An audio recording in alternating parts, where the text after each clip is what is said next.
बहुत समय पहले की बात है, जब धरती पर अन्याय बढ़ने लगा था। राजा लोग अपनी ताकत का गलत इस्तेमाल कर रहे थे। खासकर क्षत्रिय, जिनका धर्म था रक्षा करना, वो खुद ही अत्याचार करने लगे।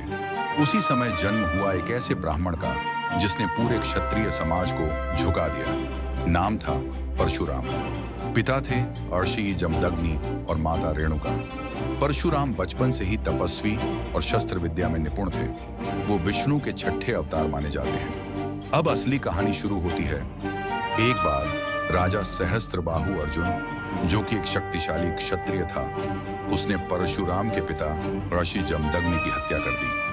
वजह, उनके पास कामधेनु गाय थी जो अनंत भोजन देती थी और राजा उसे बलपूर्वक लेना चाहता था। पिता की हत्या ने परशुराम को अंदर तक झकझोर दिया।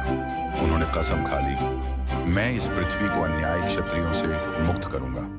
फिर शुरू हुआ वो युद्ध, जो इतिहास में दर्ज हो गया। परशुराम ने पूरी पृथ्वी के क्षत्रियों का 21 बार संहार किया। हर बार जब क्षत्रिय कुल फिर से खड़ा होता, परशुराम फिर युद्ध करते। ये कोई साधारण लड़ाई नहीं थी, ये धर्म की रक्षा के लिए था। लेकिन जब उनका क्रोध शांत हुआ, तब उन्हें एहसास हुआ कि अब धरती को संतुलन की जरूरत है। इसलिए उन्होंने अपनी सारी विजित भूमि, यानी पूरी पृथ्वी, ब्राह्मणों को दान में दे दी। लेकिन अब सवाल उठा, जो ब्राह्मण युद्ध में निपुण थे, भूमि पर अधिकार पा चुके थे, उनका वर्ग क्या होगा?